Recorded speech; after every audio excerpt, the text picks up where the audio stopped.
Hi guys, it's your boy Ayo and welcome to my first interview. Today I'm in central London with a very special guest and he's literally doing it all. BOJ works at Burberry, runs his own fashion brand offering and has styled artists like Davido, Omale, Mariah the Scientist and Saint.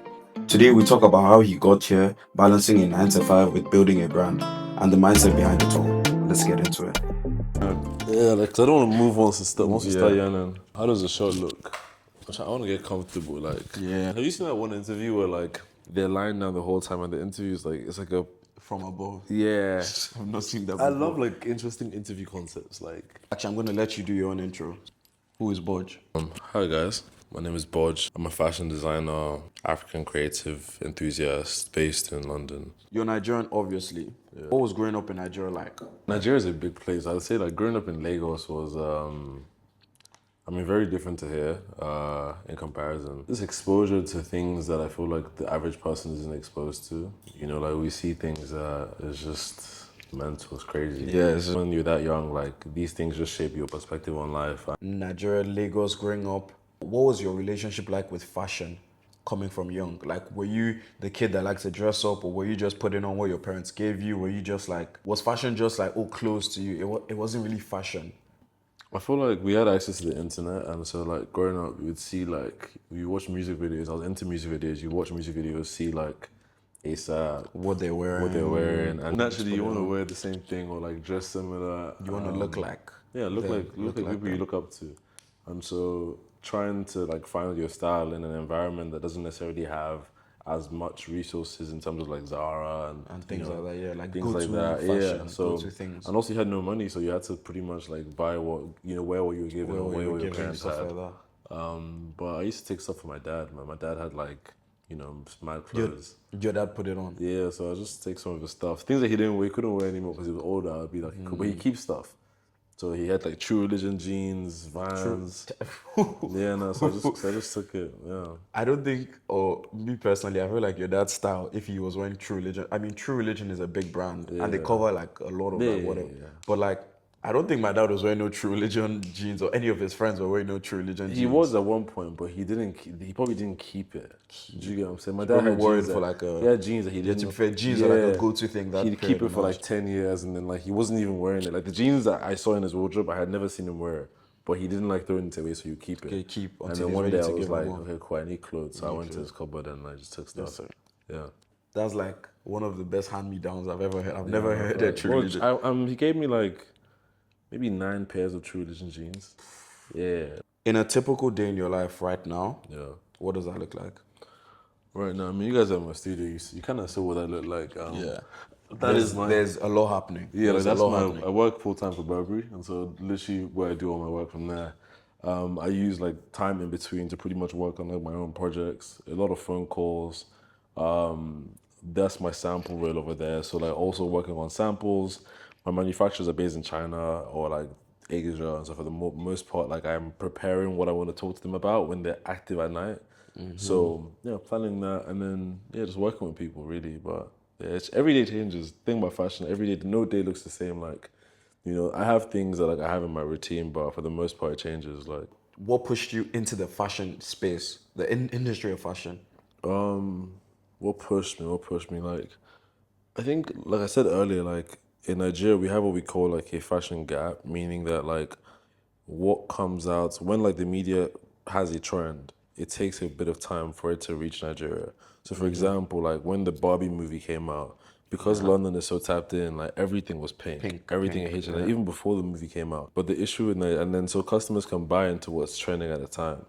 And then Nigeria becomes like a trickle down market where like something might be trending, but we're not gonna get it till then maybe the next year or like 2 years from now. Till they then hand it down. Till they hand it down. And so, but naturally, we're keeping up with information. We're keeping up with like things happening in lifetime. And so, I remember like wanting to not have to wait for that. I didn't know that's what I was doing, but I was like, all right, cool. This is not gonna come to Nigeria for a while. So let me just go ahead to make it. And I made it, and I made a piece, and I was like, yo, like, I like this. It was A$AP Rocky. Back to my example. He had this like black shirt that was like had stripes underneath, and I was like, Straps underneath. yes, it was like a black shirt, and then it had like stripes underneath on the sleeve, And so I was like, I'm never gonna be able to find this in Nigeria, like in a store. Yeah. Odds are very low. And I'm sure back then we didn't have a lot of stores you could just even walk into. Also, the money is like, I wasn't working when I Yeah, was a you kid, weren't so it's working. like, even if I do see it, like, can I afford it? And I was like, I'm gonna try and make it. Like, Nigeria has like loads of tailors. We literally have tailors that walk on the road every day. Yeah, Like, yeah. You know when you're walking out in Nigeria and you hear the scissors. yeah, Those guys with the scissors, climbing they're the bouncing scissors. scissors. Yeah. Here, like, tailors stay in their houses, but in Nigeria, like, the tailors are on the road. And what that does to you, that makes you, okay, cool, maybe I can get them to make it. And so I got them to make it. They made it. It was a horrible sample, but it was nice. Like, When you say it was a horrible sample, do you mean the quality of the material? I looking back at it now, like it was just like the quality of the tailoring. The materials are fine. The quality of the tailoring was poor, but like it got the job done for what I needed it to do, and that was important. Yeah. As you've been going down this path of like fashion, working on your own samples, your own brand, while working for Burberry as well, Yeah. what is one of the biggest challenges you've encountered on this journey? I think it's the blueprint. I think I was talking to you about you doing law. Like you know that like when you finish law school, uni, then you go to Nigeria, you do law school, then you register to be whatever. Like Get called to bar, there's that a whole there's a, there's a process. there's a pathway, But for the industry that I work in, like you kind of have to create your own like pathway. Like there's no. Obviously, there's some people that have that like level of structure, but for me, it's like, especially coming from where I'm coming from, like I haven't seen anyone do things in the way that I want to do it, and so like it really is a figuring it out as we go type of thing. And it's a challenge, but it's also the biggest like opportunity that I think I have because you make stuff, or you become someone that nobody else is because Yeah. you're doing something that nobody else has done. What does success mean to you? At what point are you gonna feel like I'm successful now? My definition for success has changed a lot like over the years, and when I first like moved to London to like do this whole fashion thing, or I finished uni and I started doing fashion, I thought that like working for like Burberry is like the biggest fashion company in the country, and I thought that contributing to that company or a company like that would be like that should do it for me. That should be the peak of where I want to be. But I feel like very led and called to like work with like contribute to the African fashion economy. I think that's where I came from, and it's like That's your home. how much value am I adding to an economy that's already standing? Like there's a fashion economy, and like I consider myself very lucky to be one of the people who made it out of the country. If that's a good way to put it.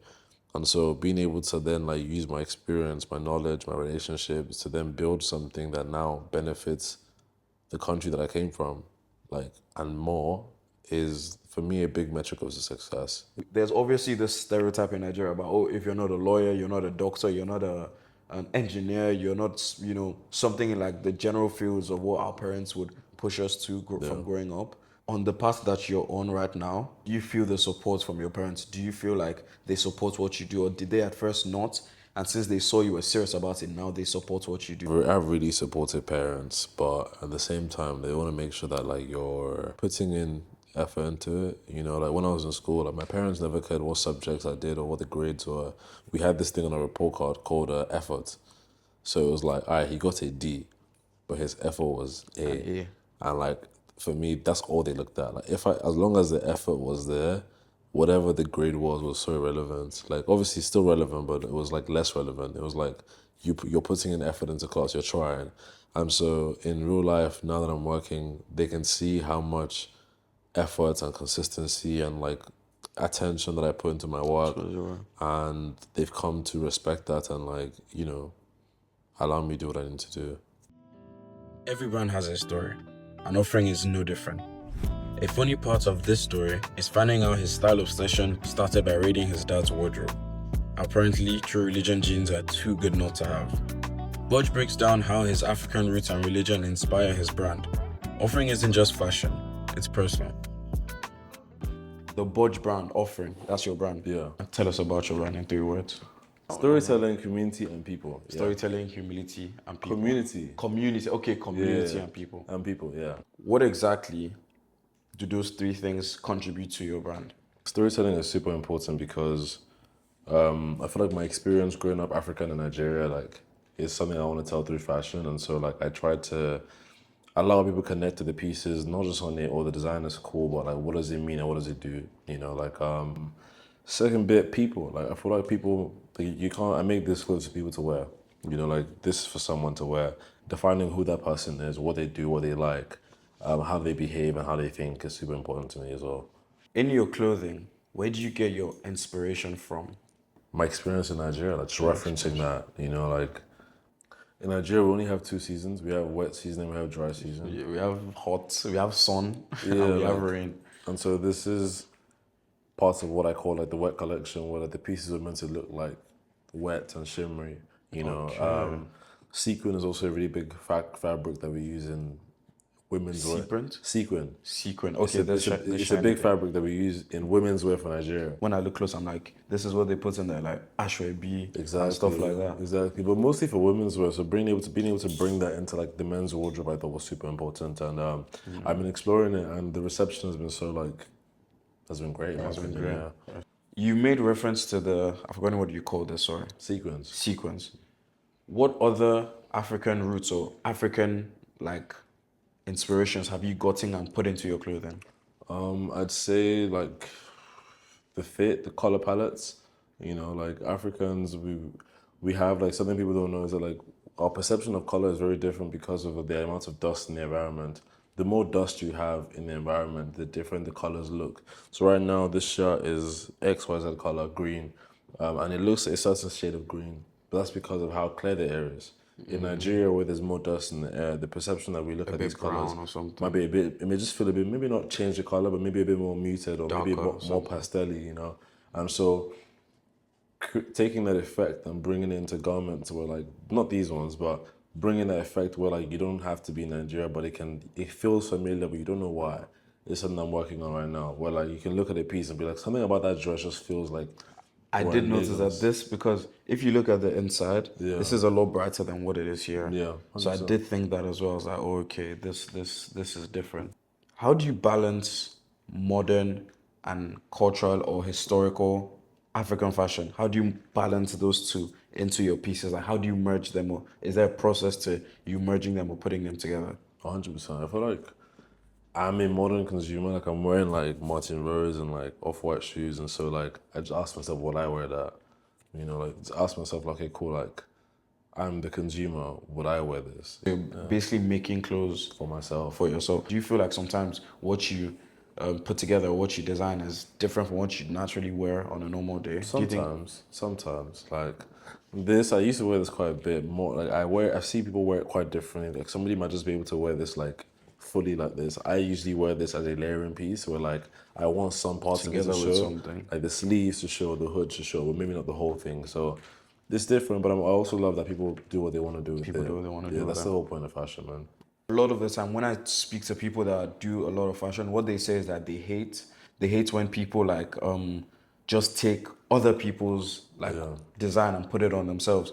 So what makes somebody truly stylish to you? I think just like the clothes fit them. You know, I feel like sometimes people wear stuff where they see someone else wear it, but you can tell when like someone has found their style, whether like And when someone is just wearing something, yeah, they, like the clothes fit them and it looks like it's meant to be on you. Like even if it doesn't look like it's meant to be on you, like because of the way you wear it, it's because of super the important. proportions, how you Yeah, proportion it. yeah. Okay. Boj has built a career that is deeply connected to both fashion and music, styling artists like Davido, Omale, Mariah the Scientist, Saint, and Jaleel, while also working with brands like Burberry, The Daily Paper, The North Face, and Timberland. We talked about the relationships that have helped him shape his journey, some of the standout projects he's been a part of, and of course, we had to ask the big question, who is still on his dream collaboration and styling list? I'm a big magazine collector, so this is some of my collection. When I moved to the studio, I really wanted to have like so walls so I can see it. These things really inspire me, so yeah. What about them, or what about these magazines inspire you? Working as a stylist, like you have a level of appreciation for pretty much what's worked on, and most, as you can see, most of them are like Nigerian. So like this row has like everyone who's like Nigerian and has a day's cover. So Burner, Thames, Aerostar, Clint, Rema, and it's like just good seeing your people. This was for his album. Rema's whatever, like Rainflood. it's good seeing your people being represented at a really high level and just having that there is super inspiring. So yeah. Who are your fashion icons? I Who are think your fashion icons? Virgil's a big one for me. I love his approach to design, what he stood for, and how much impact he had on the economy while he was around. Personal style, like I love Ashake, Skepta, Clint. Yeah, Those guys right now, they're putting it on for all of us to see. of course. What is your dream collaboration? I haven't thought that far ahead yet, but just reviving Nigerian brands, you know, like Sloan just did like a collab with the Super Eagles. He's amazing, but just the fact that this is the national football team for the Of his country, country, like yeah. that's a big one. Maybe the Nigerian Olympic team, you know, designing clothes for them would be amazing too. So Okay.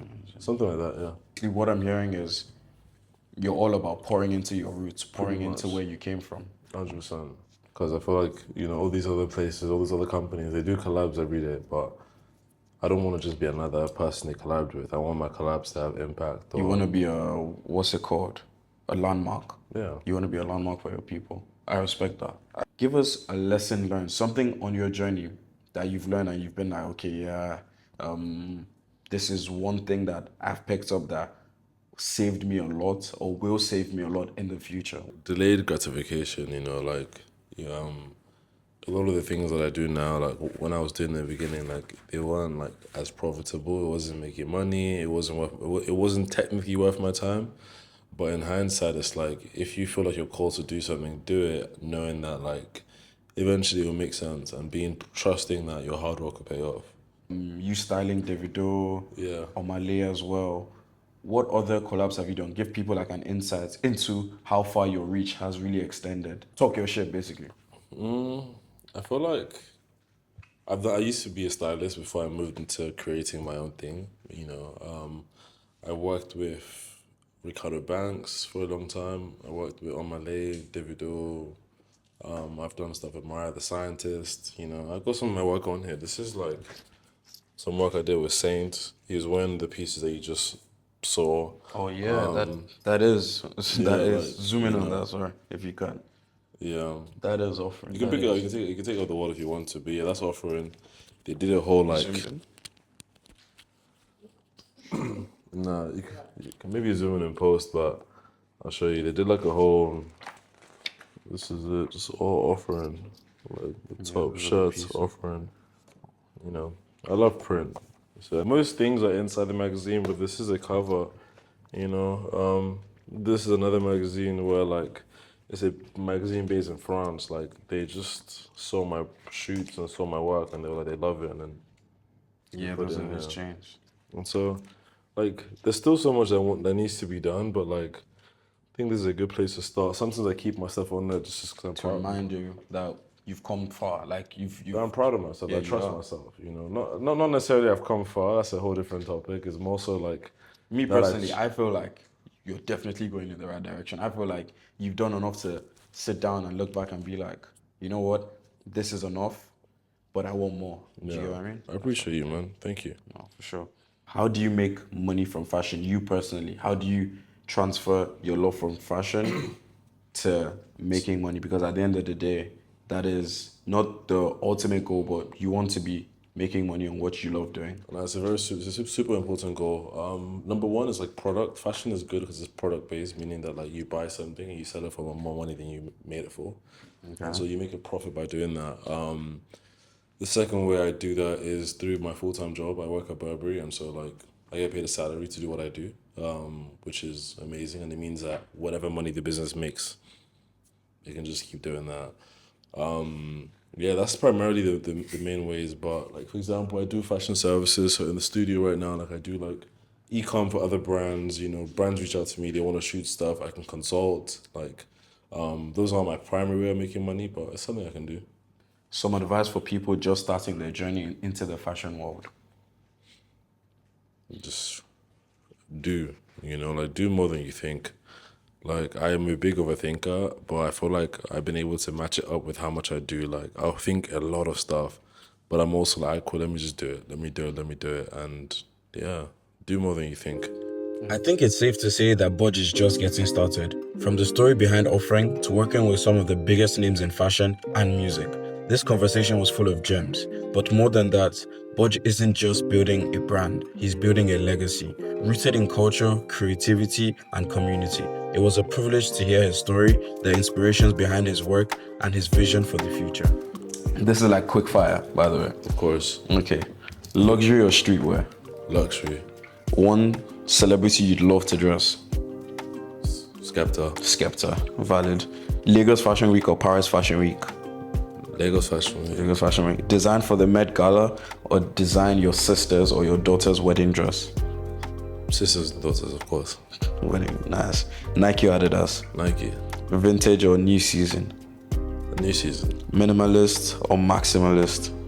Maximalist, minimalist, no? A maximalist, minimalist. Yeah. Cool. Denim or leather?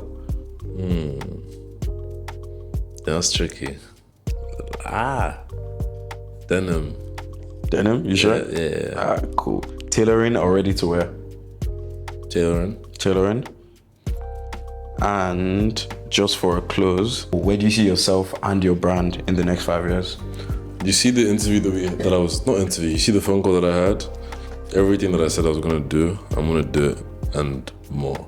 My thing is like, I have the vision to do it and I'm just gonna, work on putting everything together. More pieces, more clothes, more events, more community, more Outreach, just letting people know what you are. 100%, and just spreading out what that is. What does that look like? So yeah, Okay. just more of that. And last but not the least, if a 10-year-old BOJ could see where you are today, what do you think he'd say?